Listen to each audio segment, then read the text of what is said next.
Shalom Bapak Ibu dan saudara-saudari sekalian, kembali lagi di renungan hari ini yang berjudul Kerja Lembur Bagai Kuda. Bacaan kita terambil dari Kejadian 2 ayat 15 dan 20 dan dilanjutkan dengan Kejadian 39. Bapak Ibu, saya menduga sebagian besar dari kita merasakan kerja itu capek, kerja itu melelahkan, dan mungkin ada yang menganggap kerja ini adalah kutukan. Saya sendiri sebetulnya berharap bisa duduk santai-santai, di mana saya pengen muda foya-foya, mati kaya raya. Tapi masalahnya, tukang parkir aja atau penjaga toilet yang terkesan cuma duduk-duduk aja, itu pun butuh yang namanya kerja. Mungkin jadinya kita mikir gitu, apakah kita ini diperbudak oleh kerjaan atau kita yang memperbudak pekerjaan? Mungkin ada dari kita yang membayangkan enak bener gitu ya jadi Adam sama Hawa yang nggak usah kerja apapun, semua sumber makanan itu udah disediain sama Tuhan. Kita sekarang gitu ya kalau nggak kerja ya nggak makan gitu. Belum lagi ada inflasi dan krisis moneter lainnya yang hantam kita. Dan kalau kita kembali melihat Adam dan Hawa, apa benar gitu ya? Mereka itu enak-enakan aja, tanpa kerja pun mereka udah dapat makan. Dan gimana sih itu? Etika kerja yang Allah mau untuk kita lakukan. Pertama-tama kita perlu melihat how God design us. Dari awal Tuhan menempatkan Adam di Taman Eden. Ternyata itu bukan cuma untuk leha-leha doang. Tapi udah ada mandat untuk mengusahakan dan memelihara taman itu. Bahkan di ayat selanjutnya, Adam itu melakukan kerjaan untuk memberi nama kepada semua hewan yang ada. Bapak Ibu, apakah pekerjaan Adam ini mudah untuk dilakukan? Saya rasa enggak juga gitu, walaupun itu kesannya cuma ngasih nama aja. Dan saya kira sangat sulit untuk dilakukan. Kita bisa searching lah gitu di Google, berapa banyak spesies yang ada sekarang ini. Dan kita bayangin, Adam disuruh memberi nama binatang yang sebanyak itu.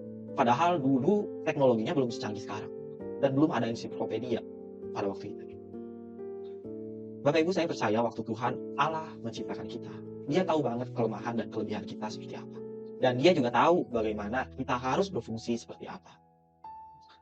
Allah tahu banget, kalau kita hanya diam-diam aja, lama-lama kita itu jadi tumpul.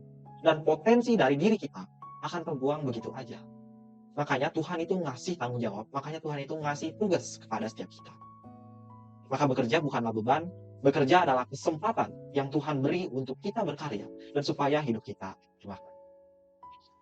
Apapun yang kita kerjakan, entah itu kita berbisnis, kita pengajar, kita pekerja kantoran, atau pelajar sekalipun, kalau kita punya work ethics kayak gini, saya percaya apa yang kita kerjakan akan excellent dan bukan cuma merasa beban dengan kerjaan yang rasanya melelahkan.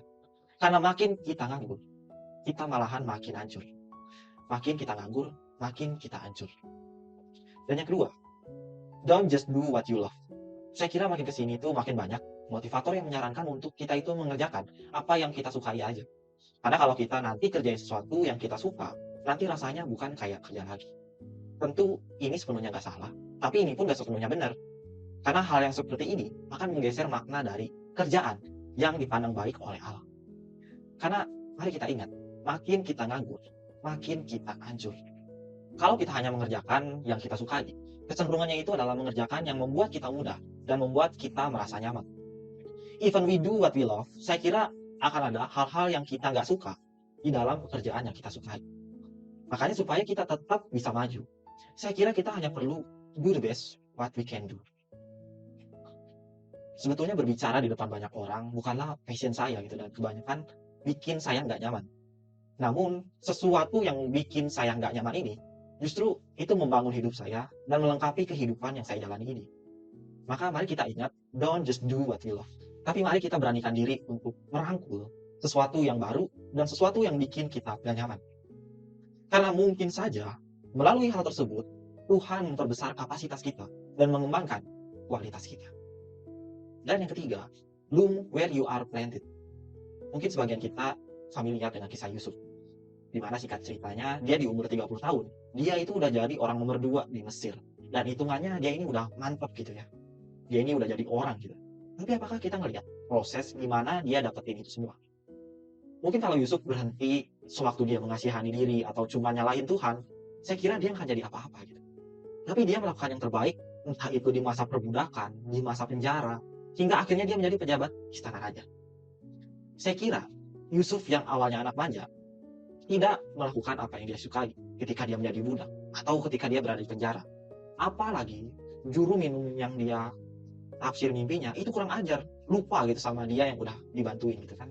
Yusuf di rumah Potifar menjadi orang kepercayaan sekalipun akhirnya difitnah. Kemudian di penjara pun, dia menjadi orang yang dipercaya oleh kepala penjara. Sebetulnya gila banget gitu ini orang. Dimanapun Yusuf ditempatkan, dia selalu melakukan yang terbaik. Sehingga dia menjadi orang kepercayaan dimanapun dia ditempatkan. Bloom where you are planted. Dimanapun Tuhan tempatin kita hari ini.